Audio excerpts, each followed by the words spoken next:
Welcome to the Keelhauled podcast. I'm your host, CaptainLogun, and we've got a lot of Sea of Thieves news to cover today. So tie yourselves to the mast and hold fast. Ahoy there, pirates. I hope you had yourselves a good week and a good weekend. I know I did. This week, we are on the precipice of Season 12. We're going to be talking about it, as well as some of the things you can expect in this update and a patch that we just recently got on the 26th that kind of introduced all of the premium purchasers of the PlayStation version of Sea of Thieves. All that and more in this week's episode of Keelhauled Podcast. But before I get into any of that, I have to thank the patrons. They're the ones that are supporting this content and making sure that I get a chance to go to Festa Legends this year. I'm looking forward to it, and I'm looking forward to seeing so many of you there as well. So with that, let's get into it. First off, Adorable, L Cute, Balls, Blue Turtle V1, Captain Chonky, Captain Hayes, Captain Longsharts, Chateau Noof, Super Pack, Zombie Killer, Cloud, Cosmic Johnson, Static Mirror, Iron John, Davram TV, El Jefe Esteban, Fergatron, Godhammer 6, I'm Dependent Now, Jorby Jorbs, J Hood, Carl Embo, Kazia the Aficionado, Cryptic Slayer, Lumpy SRQ, Evil Morpheus, Space Admiral Ors, Xbox Mike 29, Murphy Lives, Mutinous Max, Nipperkim, Norwegian, Raja the Brave, Registella the Brony Pirate, Replicated Flame, Rustbelt Kid, Scamelt 666, Captain Dasm, Tommy D, TN Professor, Real Big Tuna, Big Bad Pad, Mina Fairy, Anthony N. Jr., Captain J Rat of the Flaming Cold Sore, The Lore Chronologist, Deadeye Dre, Hager Owl, Jeff H, Captain Duckweed, Evil Martha, Peter Miller, Rooski Doo, Thor Von Blitz, Luke Lore, the Insipid Ghost, and Zam. Wow. Thank you all so much for your love, for your support. It really does mean the world to me. It helps me when I genuinely just don't even anticipate needing to deal with something. It helps. So thank you so much. I love and appreciate all of you. First on today's docket, let's talk about early access on PlayStation 5. Most of you who have purchased the early access have hopefully, taken advantage of that extra time to be able to jump in. So this may not be something that pertains to you or the Xbox or PC players, but for those of you going into the PlayStation 5 experience, coming in the 30th, you are going to want to know some of this information with regards to linking your account to a Microsoft account. All players will need to sign in with a Microsoft account to play Sea of Thieves. When launching the game, players will be guided through the account linking progress. Do be warned, or I guess ye be warned, account linking is a permanent decision, as players are only able to associate a single Microsoft account with a single account for PlayStation Network. Only use the Microsoft account on which you intend to carry over your progress to launch. Experienced players from other platforms who joined during the PlayStation 5 closed beta will have their pirate and all associated progress seemingly transferred or seamlessly transferred and accessible for play. Be sure to use the correct Microsoft account as the two accounts chosen to be associated cannot be changed later. Well, I'll put a little asterisk on that because I'm sure they'll probably come up with something in the future. Player names and online IDs. Once a Microsoft account is linked for Sea of Thieves play, all players will be displayed using their Microsoft account Gamertag. Players on PlayStation 5 can utilize the recent players list feature located within the game options to view the Microsoft account and linked online IDs of players on the PlayStation Network they encounter, as well as directly viewing their profile.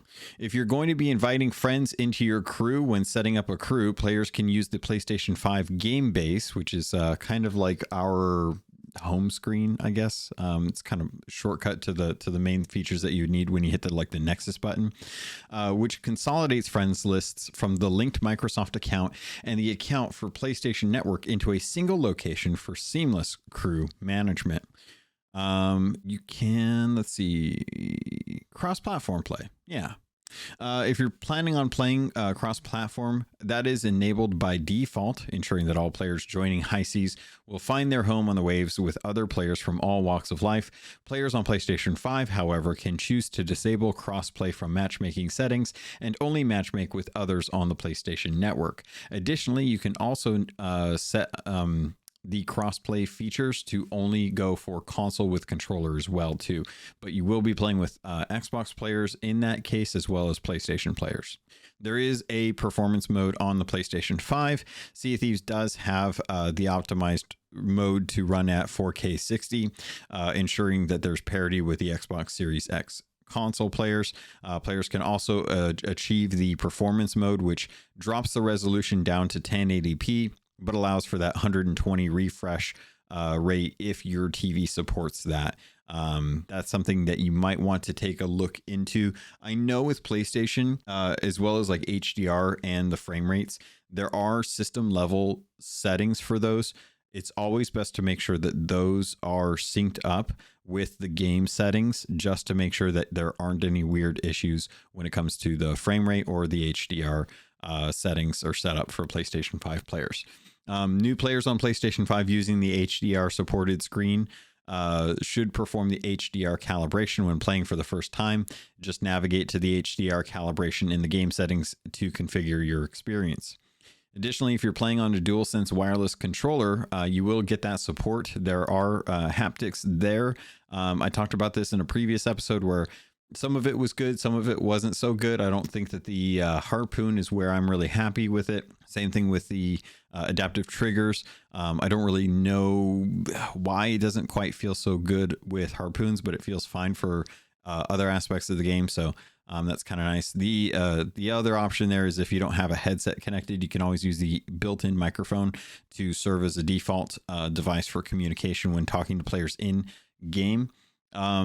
Voice chat notifications when using in-game voice chat, if you do, whether it be for the one on your DualSense or through a headset, when using the in-game voice chat with crewmates or other players you meet in the world, the name of the broadcasting players will show within the HUD in a new indicator. It's really beautiful. I love the way that I've designed it. It's subtle, kind of the way Discord pops up if you have that UI enabled. On PC, it just kind of shows you like who's talking. Really like that. Additionally, player moderation. Moderation. Why does that word look weird? Moderation. Yeah, moderation. I don't know. It looks weird when I'm reading it, but it's moderation. Anyway, players now have access to the player blocking tool in the game settings. This allows for a player to be blocked, resulting in them being restricted from communicating with you using in-game voice chat. Players blocking tool is also allows for easy management of your blocked players list. Really love that. That is something I think really should have come to the game a lot sooner. Not sure why that wasn't something that could have been made a bigger priority, because there are settings for this. Like you can mute other crews, you can mute your crew, you can mute all crews. There are ways to do that. Not everyone is a bad apple, and sometimes you just want to block the one stinky apple and not have them ruin the whole batch, because maybe you want to hear other people. But if someone is being unkind or not, if they're using gamer words because they're big old strong person who uses gamer words, it's nice to be able to have like individual blocks, like to be able to go in and actually block that person's voice chat, so you don't have to hear what they're saying and you can still hear other people. May actually come in handy with open crews. And that's pretty much it as far as the PlayStation players. I know that a lot of folks still dealing with crashes, and they have been having a lot of issues currently with regards to guild ships. Currently, like there's a bug right now that's restricting their ability to display all guild ships. So if you went into your guild recently and you saw that there weren't as many of your ships that are supposed to be in there, or even the ships that you like to sail on, I think the recommendation right now is to log out, log back in, or jump on a regular ship, log out of the server, and then try and see if it repopulated. It is something that they are currently working on. They recognize that this is an issue and are trying to work through that at the moment. So hopefully that's something that gets fixed up soon. Definitely kind of a bummer, especially if you have like a set ship that you're working on. It's kind of a bummer if it doesn't populate in the list. Some good stuff to know about going into season 13. Is it season 13? No, it's season 12. Oh my God. Oh my God. I thought we were getting into season 13. I was about to die.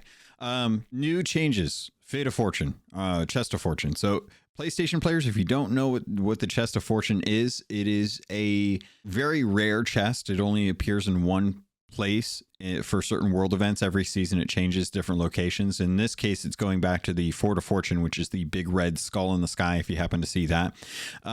Actually, what I will say is that so far for every season that they've had it, whatever event has the Chest of Fortune, they changed the icon to be fully red. Like there's a Fort of the Damned, which has like red eyes for a skeleton skull. Then there's a regular skull that is just like the standard skeleton fort. And then the Fort of Fortune, that is just the big red skull. And there's a klaxon that sounds throughout the entire ocean. So if you log in, you hear that is like, it lets you know there's a Fort of Fortune active. And the reason for it is because it's some of the hardest content in the game. It is going to be contested with other crews. But the chest that's in there is something that goes towards commendations. Those commendations, once you turn in a certain amount, will start to unlock some really beautiful cosmetics that are geared just towards the Chest of Fortune and the Reaper's chests, which are the spirally gold and red, or gold for the Reaper's bounties. Reaper's chests have the blue or the red and green spirals that come up from the ocean. If you sail over to like a shipwreck, you may see that coming out. Those, if you turn those into the Reaper's hideout in the middle of the map, to the Flameheart Jr., or the Reaper emissary guy, that will count towards the weapons. And in this case, because it's already been a little while since we've started up the Fates of Fortune, we're now going to be getting the Fates of Fortune banjo and drum. And I'm trying to think if there was anything else. No, I think that's it. I don't know if I don't think there's titles, are there? There's not titles. I don't think there's titles. Anyway, Chest of Fortune. Originally you got the shipset's done. So now you get the lantern, the spyglass, the compass, and the bucket. And those are the main things that you can get from the Chest of Fortune if you've already collected all of the past content. That is evergreen content as well too. So if you don't know what it is and you want to get that, head over to the Build Rat Adventures section of your pirate and or your pirates. What is it? Is it under the pirates log? I think it's under the I think it's under the pirates log. Anyway, it's where all the reputations and stuff are. You'll see Build Rat Adventures and there's the Fate of Fortune stuff there.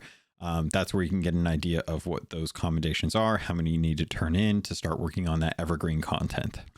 Some of the game improvements, gameplay improvements that they've made to Sea of Thieves hit registration improvements.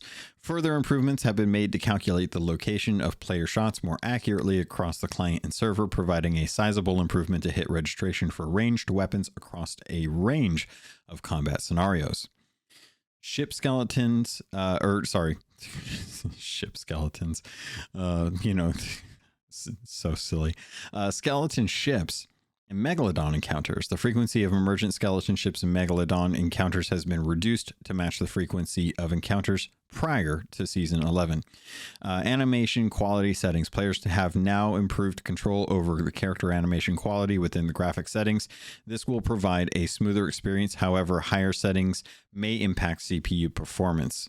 All good things. Nice that they did that. Also, if you haven't already and you're fresh to the game, definitely go into the settings. Look for the setting that shows server confirmation for hit registration. That's going to let you know that anytime you see a hit marker, it is something that registered on the server side, which means that the person that you shot also took the damage. If you don't see that hit registration and you have that setting turned on, it is most likely that that shot did not actually register. Outpost cosmetics. These are my favorite because it means that everyone has an opportunity to get this without having to spend money, which is always a nice thing. So there's new outpost stock. The outposts have received a new shipment of items from the Seared Forsaken Ashes set with the ship set and clothing now available for purchase with gold after unlocking the Warsmith of Flame commendations. So these are ones where I believe they're purple. Yeah, I believe they're like purple and red. Very cool. The Forsaken Ashes set was very wanted or desired originally. It was content that came in with the Devil's Roar back in the first year, and a lot of people really liked that, but not everyone got an opportunity to get it. So having this as kind of a color variant of that for your ship and clothing is nice. You just have to make sure that you're working through those Warsmith of the Flame commendations to be able to unlock them and then purchase them for in-game gold. The Outpost weapon shops now also have the Forsaken Ashes heavy sword and rapier available for doubloons after unlocking the Devil's Cartographer commendation. Nice way to get a doubloon sync for a lot of folks that have had those due to Reaper's chests being turned in over the years or unlocking them through commendations. Great way to obtain those. You can also get those through pouches, I believe, through the Ashen captains that you can find on islands. They're emergent skeleton captains that are the Ashen variety. Once you open up the actual chest, or if you find those through like a Fort of Fortune, they can have bags of doubloons in there, which you can then use to purchase certain items. There are some legacy event cosmetics that are coming into the game now. Previous rewards from the Wish You Were Here event, which I believe, let me think. Let me see if I can nail this. I want to say that this was 2023 and it was in August, and it was kind of a you're on vacation sending a postcard wish you were here event kind of thing where you had to travel around all of Sea of Thieves.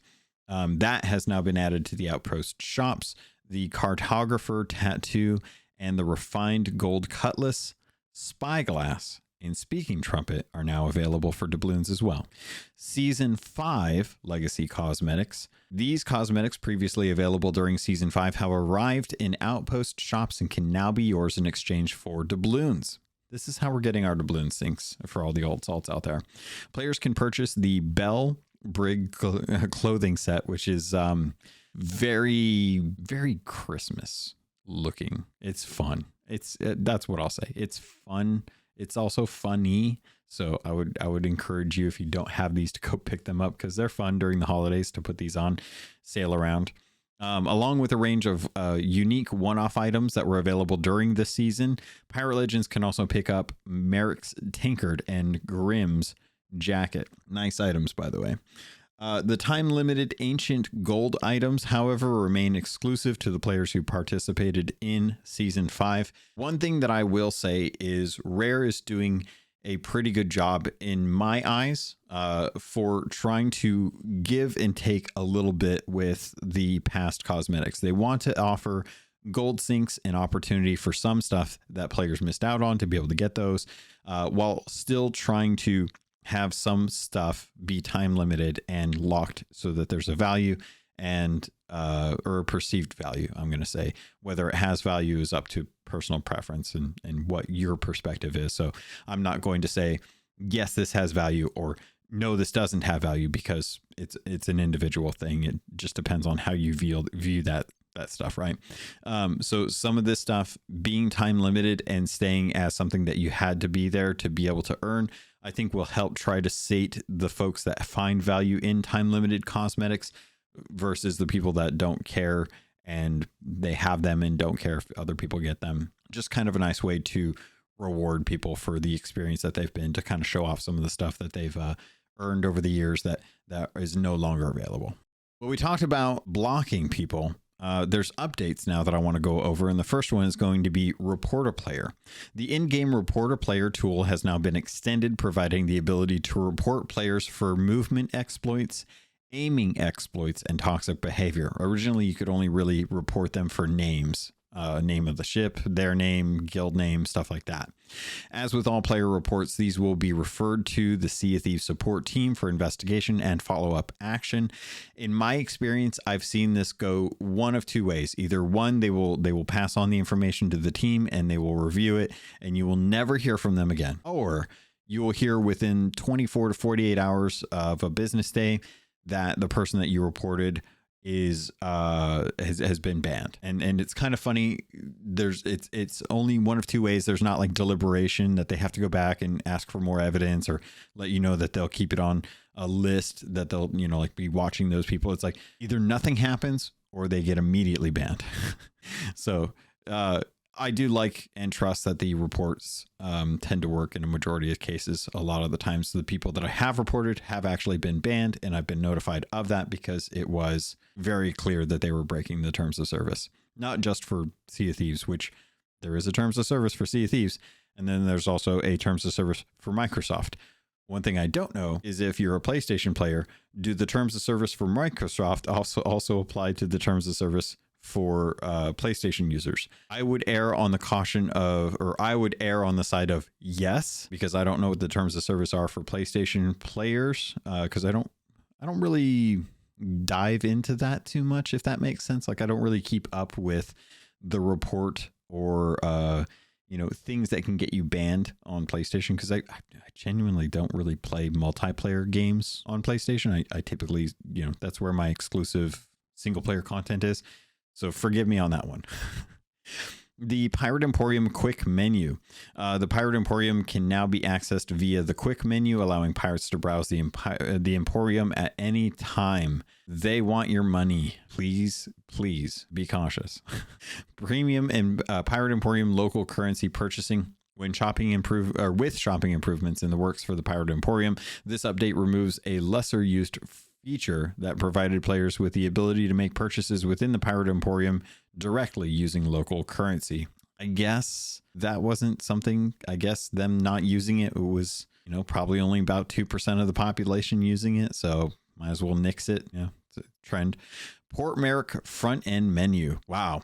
The tavern location for the front end is now using the recently constructed Port Merrick Tavern. No clue what this is about, but I'm just gonna let that be out there for the world, and you guys can. I get the feedback from my friends telling me, Logan, this is what this means. Okay, thank you. I will try to remember that for next episode. Let's get into gameplay. There's been some gameplay changes. Let's talk about those. So cruise diving to an experience or faction battle and surfacing alongside another ship should no longer encounter issues where items on board their ship become non-interactable. I have not been able to play the game in a hot minute because of, life and then vacation. So I have not gotten a chance to really test this out. Not only did I not get to do any faction battles during the last Golden Glory weekend, but I haven't talked to anyone about it either. So I don't know if this is still an issue, but it is a very bad issue. And the only way to really fix it is have everyone log out and then log back in. The frequency of sharks appearing when players set foot in the water has returned to normal levels. I will hopefully trust that has happened again, because I haven't gotten a chance to actually play the game because I was out of town and I did not take any console devices with me during that trip. I have no idea how good the shark frequency is right now. So I'll probably be jumping in on Tuesday to find out, kind of with everyone else, for season 12. Resolved an issue experienced during high network traffic where players bailing from a ship would find that the water would only be visibly thrown from a bucket and then be thrown for a second time. So this is the bucket registration not working properly, where it looks like you're throwing the water out, but you're not actually throwing it out. You have to throw it out a second time. Sometimes it doesn't fully scoop. Console players can once again use a mouse and keyboard with full compatibility. This will probably be the case for a majority of people. Some people may still run into issues. It's going to be really hard. The only thing I can recommend, just put in the report for that. Please provide the brand and model of the hardware that you are using with your console. It will help narrow down the issue for them, because if you say I'm just not being able to use mouse and keyboard on my console, they may look at the analytics and say, looks like everyone is fine, so we're not sure why yours isn't working. But if you went to a store and got like, if you're like me and you go to a Five Below, which is a little bit higher up than a dollar store, and you're like looking at all the really, really cheap like electronics and thinking, yeah, I could make a good setup with this junk. That may not be a keyboard and mouse that the console recognizes. Like your PC may recognize it, but console's a little bit different. So try to provide the mouse and keyboard model and brand and stuff for them if you do put in a report for that, just to give folks over there a little bit of an idea what you're working with. Skeletons have been reminded that they need to repair damage to their ships during ship battles. No more easy Fort of Fortunes or Fleet of Fortunes out there. In fact, fleets in general are going to be a lot harder. No longer can you fire a shot into a skeleton ship, sail off, and it will sink itself. Sorry. Should make things a little more interesting during ship battle. So shipwrights should now consistently deliver purchase supplies to captains, which is a big issue if you go to buy cannonballs, planks, food, meat, things like that, and you set sail and you don't check, and you get out into the middle of the ocean and realize none of that stuff actually, like, they took your gold, they didn't give you the supplies. So good. Hopefully that's working properly. Players losing treasure during the Merchant Alliance or Order of Souls tutorial voyages will now find the voyage canceled, which is nice. I don't know if you could, how that works. I imagine it probably works, but anyway. Players can no longer use a cannon to generate additional throwables. Good. I like that kind of a fix. That's a good fix. All Gold Hoarder Vault voyages have been updated to prevent crews from predicting the location of the treasure. Also good. Get a little variety in there. Stop having people just continuously spam that junk.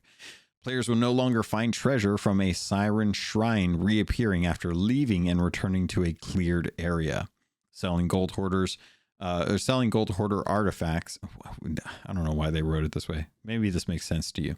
Selling gold hoarders, no apostrophe, artifacts at Reaper's Hideout should no longer progress gold hoarder commendations. Fair, I get it. You're not actually handing it to a gold hoarder. Makes sense. Captains leaving a ship damaged at the end of a session should now consistently find the ship seaworthy in their next session, but will still need to restore it to fully repair it.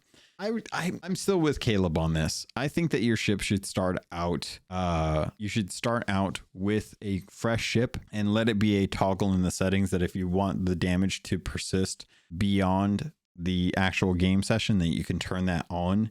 But at the same time, I also recognize that the reason for this is it is a gold sink. It is a renewable reason for you to spend in-game gold to be able to make your ship look pretty. I get it. Where did I leave off? Oh, here we go. The following commendations will now progress when completing the required criteria. Righteous Victory, Athena's Shield, Order of Ghouls, Hunt Them Down. Is that all you've got? Bones, not bonds. So if you're having trouble with any of those, that's something you've been like pinned on your list of to-do things. Those should now hopefully be working properly. Let's see. Crews failing to find an hourglass battle after diving will no longer be unable to catch fire when returning to their original server.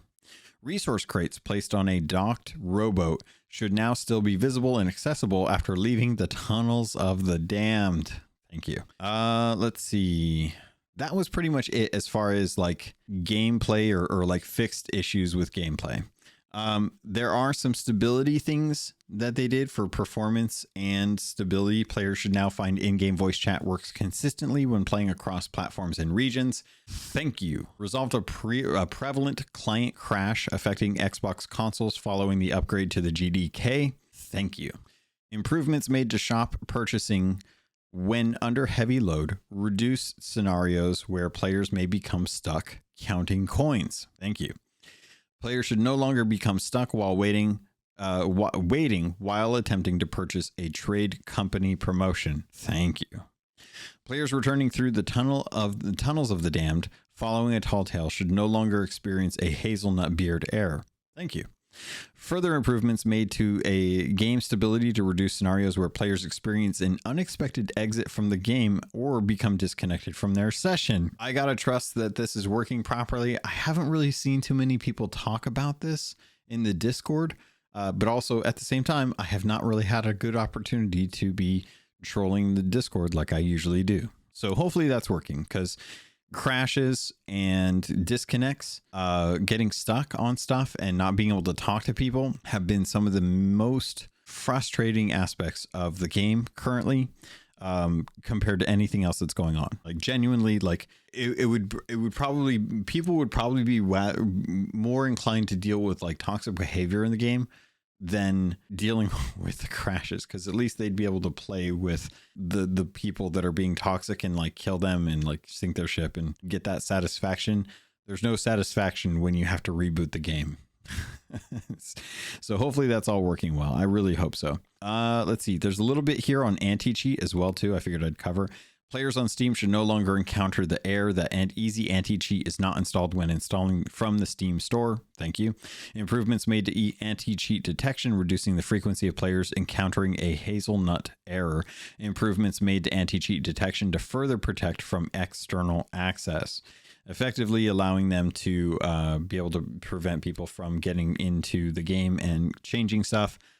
Meaning less cheaters that you'll run into, both on consoles if you're playing on PC, high Cs, or just PC with PC players.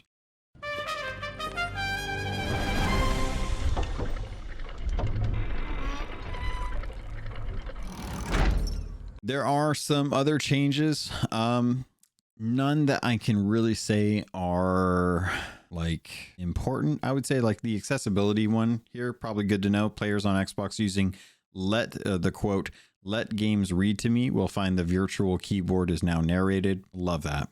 Glad that that was added in there. But that's about it, honestly, as far as some of the other changes that came in with the patch notes. So hopefully there's nothing that I missed that was really important. I was looking through those. I genuinely didn't see anything that was too major. One thing I do want to let folks know about, you may have noticed this, other than the guild ships not populating properly, the open crew matchmaking is temporarily disabled due to an issue discovered in this update. Players will not currently have the option to select or join an open crew session from the front end menu. Our the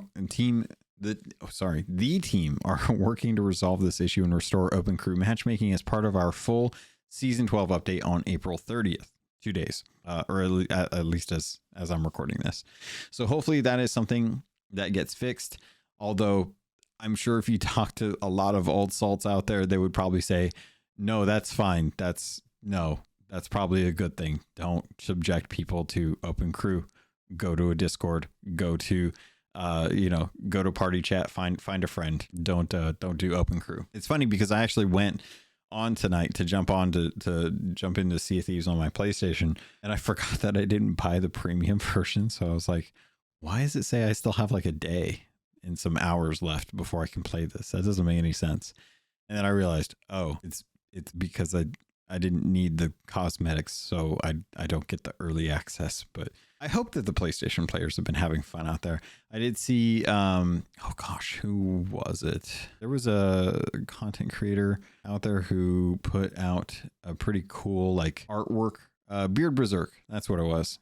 Beard Berserk went and there's a like artwork that a lot of folks do. They use like items that you can turn in, just like treasures, stuff like that. And they'll put it all together and make like logos or words, shapes, things like that. And one of the things that they did is they actually did, I want to say it was crates of rare tea, I think. Oh, no. Sorry. It looks like storage crates for the damned, because I'm pretty sure that's what it is. And a whole bunch of other little treasure. And they made the PlayStation logo out of it. And I was like, man, that looks great. They did a good job with that. They got some people with some blue lights to go around it. Looked like they had a good handful of folks kind of working on this, maybe a couple brigs.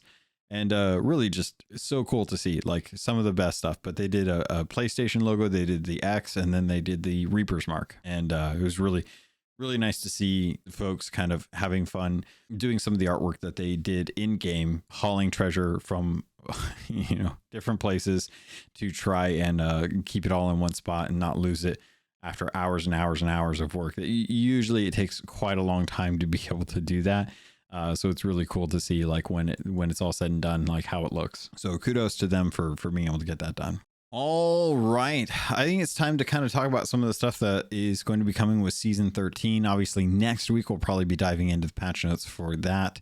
But I'm jazzed, man. We're getting 2 new weapons. We're getting the double pistol, or the double barrel pistol, and the throwing knife. We got a nice little video a couple days ago that kind of showed off the double barrel pistol in action. Be very interesting to see what this is like. They did mention that it is reduced damage as well as range compared to the normal pistol. In the video, it shows that the double barrel pistol has 6 bullets available to it, and that it would probably take 4 shots as opposed to 2 to be able to do this. So you're still going to have to reload. I don't know if it's going to be the same amount of time. It might be a little bit slower, but the charge shot should probably be about 50% health based on the video, whereas 1 shot from the pistol is going to be able to take that much health. But it was kind of nice to see a little bit of the UI behind this. They also showed the throwing knife, which was very interesting. And I actually kind of, I don't know, maybe it's just me. I'm starting to come around on the throwing knife. They're doing cosmetics for it. They're going to be selling cosmetics, but they'll also probably have some cosmetics available in the weapon shop as well too. The throwing knife works kind of like you'd expect. You can stab people with it. You can deal a little bit of damage with it. You can do more damage if you are able to charge up an attack and attack them from behind. But additionally, being able to throw it, you get 5 knives total. And if you don't get, if you miss it, it will stick into the wherever it hits. But you can go over and pick it up, and that will give you 1 charge of that. Additionally, the fact that you're able to actually like pick up someone else's and throw it is kind of nice because, well, I don't know how many people are going to use that, but it'll be very interesting to kind of see like how that works. But that's something that's coming. They also talked about the scatter shot, which is kind of cool. Nice little burst of cannonball 4 cannon shots that are tier 1 versus the tier 2, tier 3 shots. I think a standard cannonball is tier 2, right? But the scatter shot gives you shorter range for the actual shot, but you're able to put in more holes into a ship. So going to be really, really powerful against galleons who have those double decks, or not decks, floors. They don't have 2 decks. I'm going to stop saying that word. The scatter shot, really great to kind of like get some of those tier 1 holes on the second deck. Is it? What do you call it? It's on second deck, right? I'm giving up. I'm a terrible pirate. Anyway, so that and the bone collar ball is going to be available. I love that the bone collar ball it's timed. I'm going to say probably 30 seconds for how long the skeletons last. Spawns 3 skeletons when it cracks open. It's a throwable, but you can also load it into a cannon, fire it at another crew, and if it lands, it'll spawn skeletons on their ship. I like the fact that these are going to be found mostly at forts or at I just blanked on what the other thing where the other thing was where you could actually get these. Oh my gosh, one sec. Skeleton fleets, that's what it was. So yeah, at forts or at skeleton fleets, when you defeat them, you can find them in the barrels or in the supply crates where they came up from sinking skeleton fleets ships. So very rare, but also very good. I can imagine these are going to be really nice if you are trying to board a ship. If you have a couple of these, really going to make it a lot easier for you to disrupt people, especially on a galleon, where if someone is below deck, it is deck. Why am I... Yeah, if someone's below deck and they're repairing, you can throw one downstairs. It'll spawn a few skeletons, delay them from being able to repair, while you additionally throw like another one on mid deck or top deck and be able to, stop cannoneers from being able to, like, they'll get attacked by skeletons as opposed to, just being able to lay into your ship. Also going to be good if that's what you like. If you don't have a cursed cannonball handy, but you have one of those. Blunder bombs are nice, but people can generally like grab right back onto the cannon and continue firing if you miss like your second blunder bomb. Skeleton bombs, or the skeleton the bone collars. I'm trying to forget what the word is. The bone collar balls, those are going to be a lot more persistent because they will then have to deal with the actual skeletons, which is a far better concept to be able to deal with that. So I like that. Scattershot's going to be great for eating through resources, being able to overwhelm people with multiple holes, as opposed to, it's the one thing that I'm very curious about is how those are going to play against sloops, because with 4 shots all being tier 1, you have the potential to not only have one cannonball or one scatter shot to hit a mast, hit someone on the cannon, and hit someone on the helm, and hit someone, hit the capstan. Like, RNG aside, the potential to do at least one tier's worth of damage on 4 important aspects of the sloop when it comes to combat. Very powerful concept, especially if you get a chain shot and a scatter shot. If you hit the chain and then shoot a couple scatter shots, not only are you going to be able to overwhelm them fairly quickly if all the balls hit, to take down the mast, but additionally also put some pressure on the rest of the parts of the ship that you normally wouldn't be able to. So really can't wait to find out what the meta is going to be, man. It sounds scary. But I thought that back when ship damage was a thing and you could knock down capstans and masts. But balance is something that they will have to take a look at. They will definitely keep an eye on the meta. And they can always do tweaks to the spread of the scatter shot, as well as the damage and duration for the bone collar throwables. So we'll just see how those go. I think that there's a lot of good potential there for the meta in general. So be very fun to see how people like them, what they gravitate towards, where the strengths lie, how they can assist players in other ways, or just I don't know. I think it'd be kind of fun. Throw a couple bone collar balls down, get hit with a Kevin Bacon ball. What is the jig ball? The jig ball, which makes you dance and, create your own flash mob. Sorry, that was stupid. Anyway, moving on. They've also got the Horn of Fair Winds, I believe is the name. I'm pretty sure it's the Horn of Fair Winds. And that's going to be something that you can find. They show this as something that is found in shipwrecks, and in other locations. So like the siren shrines, down underwater, which makes sense. I kind of like that. But this thing, very interested in this. It's, there's only so much usage that you'll be able to use this for. The fact that you can blow people off of your ship with it, the fact that you can put out fire, the fact that you can reduce fall damage or not take fall damage at all by pointing it down when you jump off something, the fact that you can propel yourself with it underwater, the fact that you can use it to propel a rowboat with it. Very interesting. And you still get you still get some gold for it when you actually sell it. So very nice to see that. Really love the fact that that's going to be something that may turn the tide in a battle. You just never know. Like, it's good for repelling people, but it's also going to be something that will help get you out of range. One of the things that I'm curious about, though, is does it take ship weight into account? Because things like harpoons do. If you are on a galleon and you shoot a sloop with a rowboat or with a harpoon, that galleon can stop the sloop. Like, there's that is just how the physics of the game work. You can't really pull a galleon with a sloop on a rowboat. It's the weight is just not there. Same thing with like a harpoon rowboat. Can't pull a ship around with it too well, compared to vice versa. So I'm very curious to know if the Horn of Fair Winds will take more charge to be able to affect the sails of a galleon compared to a sloop, and vice versa. Like, how does all of that work? So love to see kind of what the Ancient Isles University come up with when they start doing their testing, because I'm sure they will.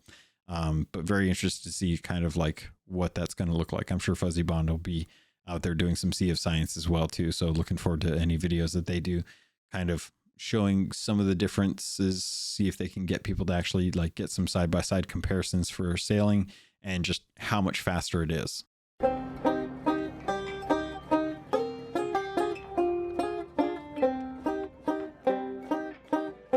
One of the things that we've been waiting for since, Tale of Monkey Islands or Legend of Monkey Islands, zip lines. Zip lines are finally coming to Sea of Thieves in season 12. Really looking forward to this. I think my one request was just from the top of Ancient Spire Outpost down to the dock, and they're doing it, so I'm happy. But not only can you use zip lines to go down stuff, you can also carry loot across them as well too. You can carry loot on top of lines, and it doesn't matter if it's I don't know if it's zip lines, but you can use harpoons to zip down. You can also walk across the line on Harpoon, something that they've wanted to do since the beta. And there's a little bit of a technique behind it. You do need to keep your balance, which is kind of like, I don't know if I dig that, but still a thing. But I like the fact that you can at least traverse across them. You can use these to harpoon another ship, and you can then you can then cross over onto the ship. One of the biggest complaints I think that came after the first year was there ought to be other ways that you can board a ship. And that does call into question a lot of the balance for the game, because so much of the game combat is what can make or break a battle. If you're able to get on board, you're able to drop that anchor, you're able to stop someone from being able to repair or get on the cannons. Being able to get onto the ship is a very important aspect of that. And there's really only two places that you can get onto a ship, regardless of what type ship it is. And it's either the left or the right ladders. So adding the harpoon as a means to get over to another ship, whether you're shooting up high and then climbing up it, or if you are shooting across and if you're able to be behind someone and you're able to harpoon them and you'll be able to send someone across, they are going to be, vulnerable during that aspect of it.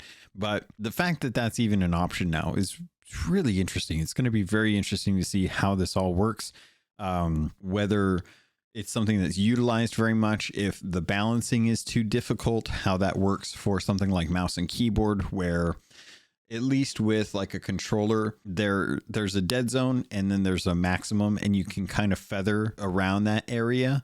Whereas, with a mouse and keyboard, it is binary. You either push the button down or you don't push the button. Most mechanical keyboards don't have an in-between stage like a control stick does. So I'll be very interested to see just how that is. I can't imagine that it's going to be too difficult. I would probably keep it in line with fishing and how difficult that is with a mouse and keyboard. So probably not too bad at all. We also don't know like how frequently that happens too, if it's a constant thing or if it's like you're just now starting to tip over and you have to tap the button a little bit until one way or the other. So we'll have to figure out how that goes this week. Really looking forward to it and seeing how fun it is. It'll be really, really interesting because harpoons already do a lot for the game. But adding this functionality just kind of opens the floodgates for interesting plays when it comes to combat. And I wonder if it'll maybe push people to get a little bit closer. A lot of folks out there are kind of the quote unquote TDMer, where they are double gunners who like to board, lock down a ship and sink them that way, as opposed to using naval, where this is kind of like an interesting mix of two. You can run over, or you can sail over, crash into them, use your harpoon if you don't make the jump after the ram, and then actually climb over. See if you can actually use like a throwing knife or a bone collar to stop them from being able to get you or knock you off the actual like rope. So many different little plays that could be done about this that I'm genuinely I'm looking forward to what the streamers decide to do with this, because I think they're going to be the ones that are really going to be invested in kind of making these new tools really showcased. And the nice thing is we got some Twitch drops coming. So good time for us to kind of say like, hey, I would love to see what the streamers are going to think of this new update. There's probably going to be a lot of praise at the start. And then we'll kind of, as the season goes on, we'll kind of see like, how much that honeymoon phase wears off and what people will actually think of that. But we have a pretty hefty Twitch drop one coming in. So this is going to be for kind of the launch of Sea of Thieves on PlayStation. Even though it already happened, everyone will have access as of the 30th with the new season. So from April 30th, 3 a.m. my time, which is Pacific Standard Time, it's going to be different compared to where you are, maybe, until May 7th. So what is that, a whole week, I think? Let me take a look. Yeah, whole week. Yeah, so whole week for Twitch drops. Watch participating Sea of Thieves streams. Doesn't look like it is restricted to partnered streamers. It's any Sea of Thieves streamer, so great chance to do it for your friends or watch some of your friends stream. You get the what's it called? What did they call it? Oh, I just blanked on what they called it. Hold on, I gotta find the thing. See what they called them. Sage Sea Dog. That's what this set is for the tankard and the pocket watch. They have the Eastern Winds Sapphire sturdy boots, as well as the short jacket. So If you're looking for some free cosmetics, if you're a brand new player and you want to get some different variety in your cosmetics, this is how I started out. I before I could afford to buy anything, I watched Twitch streams to get stuff. You know, back in the day, it was the Ebon Flintlock, but now it's Sage Sea Dog cosmetics as well as Eastern Winds cosmetics. So good way for you to kind of feel like, you know, you're getting a little bit of free for the purchase that you just got. Also, new season pass. New plunder pass, I guess. Always recommend new players play through it. It's very easy to actually like complete. You can actually, all you got to do is just play the game. You don't have to do anything particular. You can do particular stuff. You don't have to do particular stuff, but there's a lot of really good cosmetics that you can get in the season pass for free without having to spend any money at all. But if you do decide to do that, then you can get some of that ancient coin back, as well as earn some of the exclusive cosmetics that come, which are typically a ship set. And I think in this case, it is like the Gorgon set, which is, if you're not familiar, Gorgon, just think of Medusa.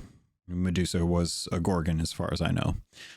So kind of fun. I like it. There's also a checkered theme that's coming along too. So really nice to see just some of the different things that you can get out there for the upcoming season. But I'm sure I will probably talk about more of that next week when we actually get the full release notes and I'm able to take a look at prices and how things are going and get a good bead on where the game state is, how good it is on PlayStation. All right, pirates, that's going to do it for this episode of the Keelhauled podcast. There's plenty of stuff to come in the future as we are getting into the new season, and I can't wait to hear what everyone thinks of it in the upcoming Gold Hoarder episode next month. So if you like this content, definitely, please, if you have an opportunity, take a moment to head over to the Discord, chat with other people, join up for the Sherpas who are there to help try and teach people how to play the game, give you an understanding of some of the basics. They're not there to carry you, but they are there to inform you, and they have plenty of knowledge to be able to do so. Other than that, if you want to support this content, share it with a friend, like, subscribe, plenty of things to do over on YouTube as well as the Patreon, or just, you know, continue listening. That works out as well too. Pirates, if you like this content, you can always reach out to me and let me know about it. There's plenty of ways to do that as well too. Head over to Twitter at CAPT_LOGUN or on Threads at CAPT_LOGUN as well. Trying to think if there's anything else. CAPTLOGUN@gmail.com is the show, or the email for the show. Trying to think if there's anything else. I think that's it, right? Yeah, that's pretty. You know what? The socials are in the show notes. I read all the comments that come in through the YouTube as well, and if I have time, I try to heart them or respond to them if anything comes up. Outside of that, that's gonna do it. So pirates, thank you. I love you, and I look forward to sailing with you on the Sea of Thieves.